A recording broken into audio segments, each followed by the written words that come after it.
I never thought I'd end up here, sitting at my kitchen table, staring at a cup of cold coffee, and trying to make sense of the wreckage that used to be my life.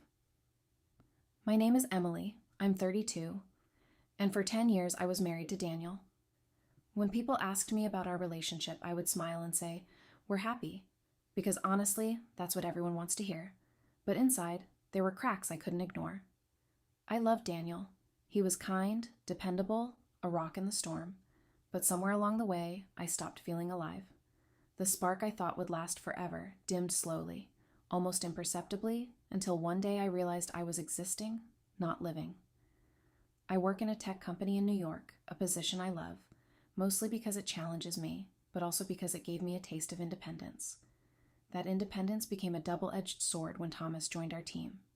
Thomas is 34, charming in a way that feels effortless, the kind of man who notices small details about you that no one else does. He complimented me casually at first. "That's a great idea, Emily. I'd never think of it that way."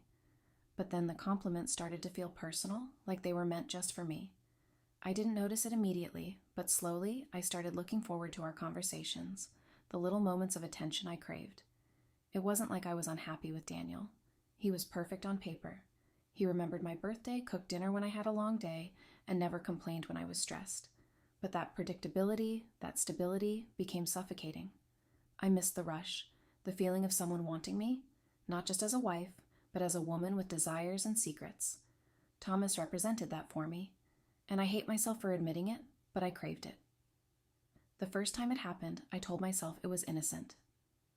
Thomas and I stayed after work one evening to finish a project. The office was quiet, the lights dimmed, and the city noise outside felt distant. He leaned over my desk to point at something on my screen, and for a split second, our hands brushed. I felt my heart jump. I pulled away, telling myself, "It's nothing. It's just a touch." But I couldn't stop thinking about it all evening. Then came the first real conversation that crossed lines I shouldn't have crossed. "Emily, you ever feel like no one really sees you?" Thomas asked, leaning against the edge of my desk. His tone wasn't flirtatious, it was almost vulnerable. I hesitated. "What do you mean?" He shrugged. "At work, at home, life, maybe? Sometimes I feel like I'm invisible." I wanted to comfort him, but a part of me also wanted to confess something I couldn't say out loud. "I get that," I admitted softly. "I think. I feel that way too sometimes." There was a pause, and then he said something that made my stomach twist. "It's crazy, but when I'm around you, Emily, I feel like I exist, like I actually matter." I laughed nervously, shaking my head. "Thomas, you're such a cliché." He smiled, not letting go. "Maybe, but it's true." I wanted to believe I was imagining it. I wanted to pretend it didn't matter, that it was harmless. But deep down, I knew that feeling, being wanted, noticed in a way Daniel didn't notice anymore, was intoxicating. It started with texts. Innocent ones at first, asking about work, about my weekend, but then they became more personal. "Thinking about you," one read. "Missed you today," said another. My pulse would race every time my phone buzzed, and I hated myself for it. I knew it was wrong. I knew Daniel trusted me completely, and here I was, betraying him in my heart before it even got physical. I remember one night in particular. Daniel had gone out of town for a conference, and I was alone in our apartment. I was supposed to be working late, but my phone lit up with a message from Thomas. "You free for a quick coffee?" I told myself no. I typed out a polite decline and hit send. And then, almost immediately, I regretted it. I wanted to see him. I wanted that rush, that connection, that dangerous spark that made me feel alive again. That night, I lay in bed, staring at the ceiling, thinking about Daniel sleeping somewhere miles away, trusting me, believing in us. And I thought about Thomas, how he made me feel alive with just a glance or a message. I hated myself for wanting it, for craving it. And yet, the thought of not having it was unbearable. It wasn't like I was planning to leave Daniel. God, no. I loved him too much to ever imagine that. But I started rationalizing things. I'm not hurting anyone. I'm just experiencing a fleeting moment. I'm allowed to feel alive. That's how my mind twisted itself into justification after justification. Each day I felt more guilty, but also more drawn to the excitement, to the feeling that my life was my own again, even if it was only in secret. Then came the moment that changed everything. The moment I realized that craving could destroy everything I had built. But I couldn't stop. Not yet. I convinced myself it was a line I could dance on without falling, that I could have my secret thrill and still go home to Daniel, safe and unbroken. And so I kept walking that line, thinking I was clever enough, thinking I could control it, thinking I could have it all. But deep down, I knew I was playing with fire, and fire always leaves burns. It started innocently enough, or at least that's what I kept telling myself. One late evening, the office was nearly empty, just the hum of the computers and the faint city sounds outside. Daniel was out of town again, this time at a work conference in Chicago, and I told myself I had every right to stay late. I needed to finish a report, I said, though part of me knew that wasn't the whole truth.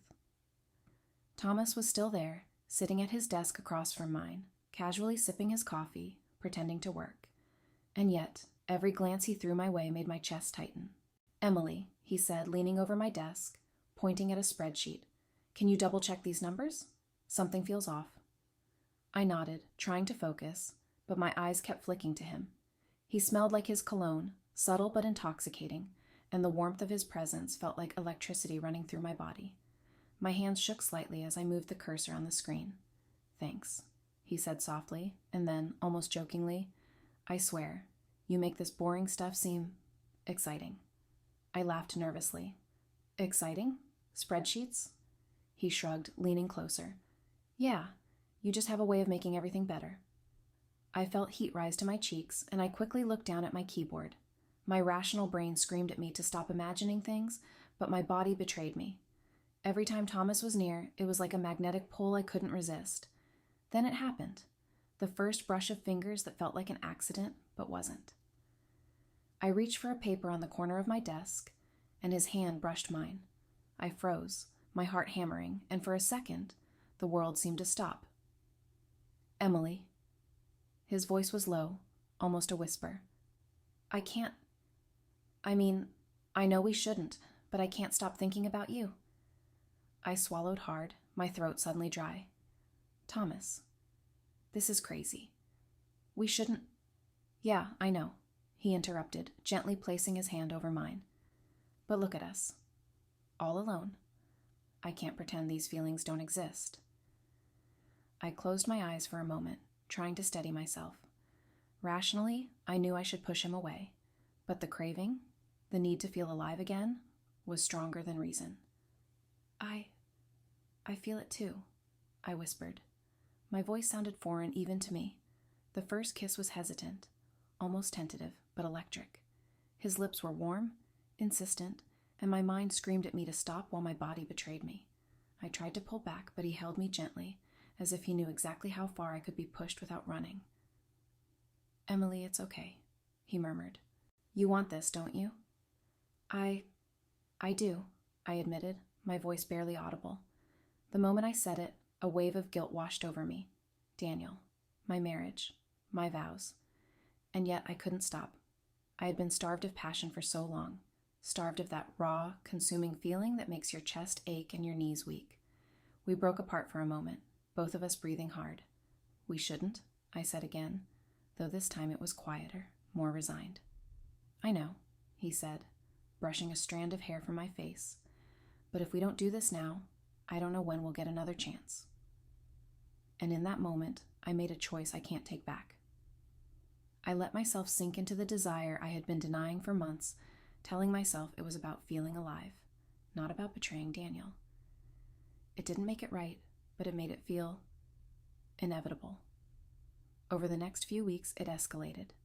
Meetings that needed to run late became excuses to linger in the office together. Coffee breaks turned into small touches, lingering glances, and whispered confessions. I would feel a thrill every time my phone buzzed with a message from him. "Thinking about you. Can't wait to see you later." My pulse would spike, my stomach would twist, and for a few moments I felt more alive than I had in years. But the guilt never left me entirely. I would come home to Daniel, sit across from him at dinner, and laugh at a story he told, all the while feeling a hollow ache in my chest.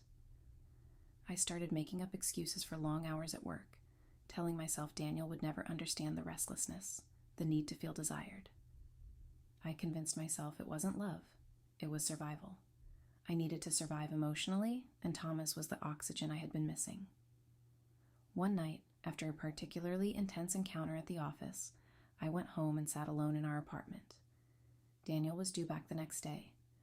I stared at the framed photo of us on the wall, our smiles frozen in time, and felt a pang so sharp it made me want to cry. "What am I doing?" I whispered to myself. "I'm destroying everything I've ever had. Why can't I stop?" And then the rationalizations would creep back. I'm not leaving him. I'm still his wife. I still love him. That was the lie I told myself over and over. The thrill, the excitement, the attention. It was a momentary rebellion against the suffocating predictability of my life, I told myself. But deep down, I knew I was playing a dangerous game. Every time Thomas smiled at me, every time he brushed his hand against mine, every time he whispered my name in that low, intimate way, I felt the intoxicating rush of being wanted again, and I hated myself for loving it. Yet I kept going. I told myself I could stop any time, that I had control. But the truth is, once you taste that fire, once you feel that raw desire, it's nearly impossible to put out the flame. You start thinking you're untouchable, that you can balance on the edge without falling. And I was wrong. So very wrong. I will never forget the moment it all came crashing down. I had convinced myself I was in control, that Daniel would never find out, that my secret life with Thomas could stay just that, a secret. I told him I was heading to the office to finish some paperwork, which was partly true, but really I was going to meet Thomas for what I had started to call our time. It was late afternoon, the office nearly empty, and Thomas was waiting. "Emily," he said, leaning against my desk, a mischievous smile tugging at his lips. "You're late." "I got caught up," I lied, pretending to be nonchalant, but my heart was racing. Every instinct in my body told me this was wrong, but I had become addicted to that rush. We sat close, talking, laughing quietly, brushing hands under the table, feeling invincible, or at least I thought we did. Then the office door slammed open, and the illusion shattered. "Emily?" I froze. The sound of his voice made my stomach drop like a punch to the gut. Daniel. He was standing in the doorway, face red, eyes wide with disbelief and fury. What are you doing?" His voice was a mix of anger, hurt, and confusion. Thomas straightened instantly, and I felt my knees go weak. "Daniel, it's not what—" But Daniel didn't let me finish. "Not what? You think I'm stupid? You're kissing him?" I could barely speak. "Daniel, please, let me explain." "No. Explain? I trusted you." His voice broke. "I trusted you, Emily. How could you do this to me?" Tears sprang to my eyes, but I couldn't stop my heart from racing. Part of me wanted to run. Part of me wanted to just collapse and cry. "Daniel, I didn't plan it. I didn't mean to hurt you," I said, my voice trembling. "You didn't mean to? Emily, we were married. We built a life together. And this is how you repay me?" I swallowed hard, trying to steady my voice. "I know it looks terrible. I know it's unforgivable, but I felt like I needed something. I needed to feel alive again. I wasn't happy. Not that you did anything wrong. I got lost." Daniel shook his head, stepping closer, his hands shaking. "Lost? Lost? You destroyed us. And for what? Some office fling?" His voice cracked, and I saw the betrayal in his eyes, the same eyes I had loved for 10 years. I reached out, but he stepped back. "Daniel, please. I still love you. I didn't want to hurt you. I never stopped loving you." He laughed bitterly, a sound that made my heart ache. "Love? You call this love? You lied, you cheated, and you expect me to just forgive you? To just go back to how things were?" I shook my head, tears streaming down my face. "I know it's wrong. I know. I'm sorry.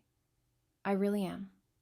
I thought I could handle it, that it would just be something fleeting. but it wasn't. And I never wanted it to come between us. Daniel's hands went to his face, and he sank into a chair. I can't do this. I can't. I can't look at you the same way anymore. I knelt beside him, desperate. Daniel, I will do anything. Counseling, time, whatever you need. Please, don't leave me. Don't leave us. He looked up at me, his eyes hollow. Emily, it's too late. You made your choice. And I can't undo this. I can't. We're over. I felt like the floor had dropped beneath me. My legs gave out and I sank to the carpet, sobbing. No. Please, Daniel, don't. I love you. I made a mistake. I can fix it. I can stop. I swear. He shook his head slowly, his hands gripping his hair. I don't want to see you right now. Just go. I need space. I need to think. Thomas stayed silent, awkward, as if he didn't belong in this nightmare he had been part of.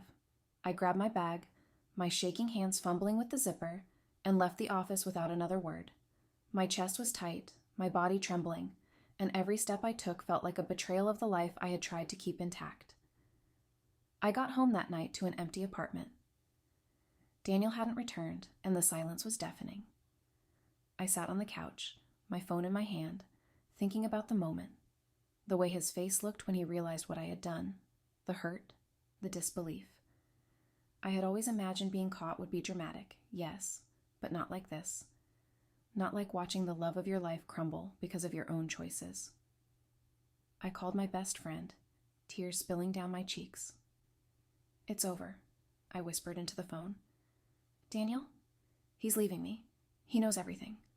I can't believe I did this. She was quiet for a moment. Emily, what were you thinking? I don't know. I was so lonely. I felt so dead inside. And Thomas, he made me feel alive again. And I wasn't thinking. I wasn't thinking at all. She sighed. You hurt him, Emily. You hurt yourself too. But you need to face it now. There's no going back. I knew she was right. I had crossed a line I couldn't uncross. I had traded years of trust and love for a few moments of excitement, telling myself it was harmless, telling myself I could stop at any time. And now those lies had collapsed around me. I stayed up all night, staring at our wedding photos, the memories of laughter, of plans we made, of quiet moments in the kitchen. Every memory now felt tainted, shadowed by the choices I had made. I kept asking myself, was it really worth it? Did I really need to risk everything for a few fleeting moments of passion? The answer, I realized with a sinking heart, was no. But realizing it now, after losing the man I loved, after destroying the life we had built, was too little, too late. The weeks after Daniel left were unbearable.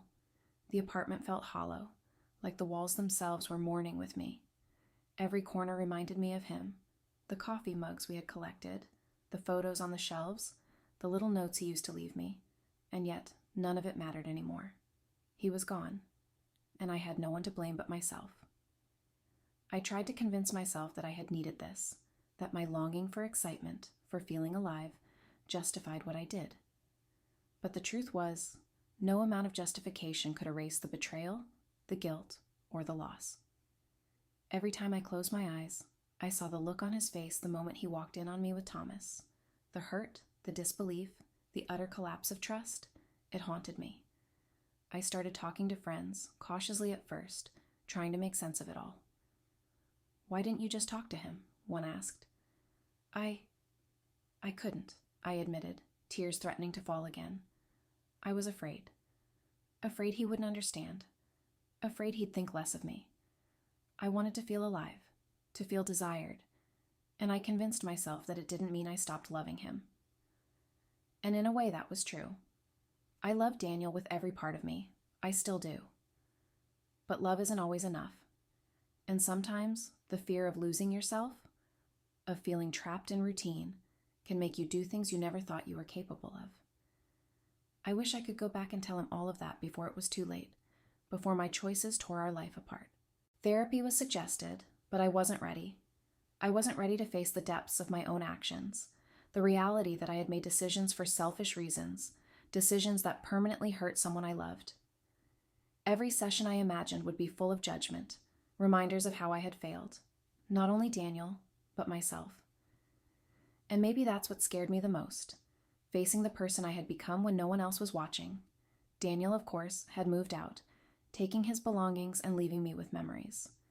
I tried to convince myself that maybe, eventually, we could repair the damage, that time could heal the betrayal. But deep down, I knew that trust, once shattered, cannot simply be rebuilt with apologies and promises. It is gone, replaced by a quiet, painful awareness of what has been lost. I also had to face Thomas. Our secret affair, the thing I had convinced myself was thrilling and harmless, ended abruptly when Daniel walked in.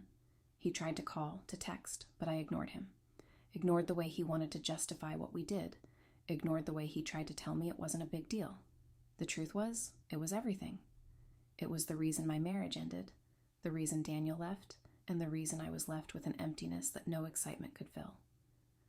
Sometimes I catch myself wondering if things could have been different. If I had been honest, if I had admitted my restlessness to Daniel, maybe we could have found a way through it.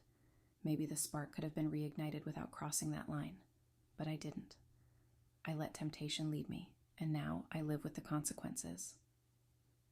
Friends ask me if I regret it. I don't regret feeling alive. I don't regret discovering what it meant to be desired again, but I deeply, painfully regret the way I handled it. I regret lying. I regret the betrayal.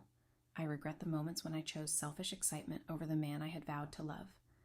Every night I lie awake, thinking about him, thinking about Daniel, about his voice, the way he laughed, the way he held me when I cried. I think about the life we could have had if I had chosen differently, and I feel the weight of every decision pressing down on me, a constant reminder of how fragile love can be and how easily it can be broken. I also realize that part of my story is a cautionary tale. It's not just about me or about Daniel or Thomas. It's about the way we sometimes ignore our own needs or pretend that fleeting pleasure is worth more than long-term trust and love. It's about the choices we make when we are afraid of being ordinary, of being unnoticed, of feeling small. And it's about how those choices, no matter how justified they feel in the moment, can destroy everything we hold dear. I don't know what the future holds for me. I don't know if I'll ever forgive myself completely, or if I'll ever find a way to rebuild the trust I broke within myself. But I know that I have to live with it, and that's my reality now. The excitement, the thrill, the secret touches, they are gone. All that remains is the memory of what I did, the faces of the people I hurt, and the quiet, painful lesson that no moment of desire is worth a lifetime of loss. Sometimes, when I think about Daniel, I whisper a quiet apology to the night. I'm sorry, I say, not for feeling, not for wanting, but for betraying, for breaking something beautiful because I couldn't bear the weight of my own longing. And I hope, somehow, that he hears it in his own life, that he knows I never stopped loving him, even if my actions made it impossible for us to continue. In the end, I am left with the pieces of myself, trying to understand how I became someone who could destroy the life she loved for a moment of fire. I don't have answers for everything, and I know that some people will never forgive me. But I hope that by telling my story, honestly, painfully, without excuses, I can at least remind someone else that choices matter. That the temporary thrill of desire can never replace the depth of trust, the quiet security of love, the life you've built with someone who truly sees you.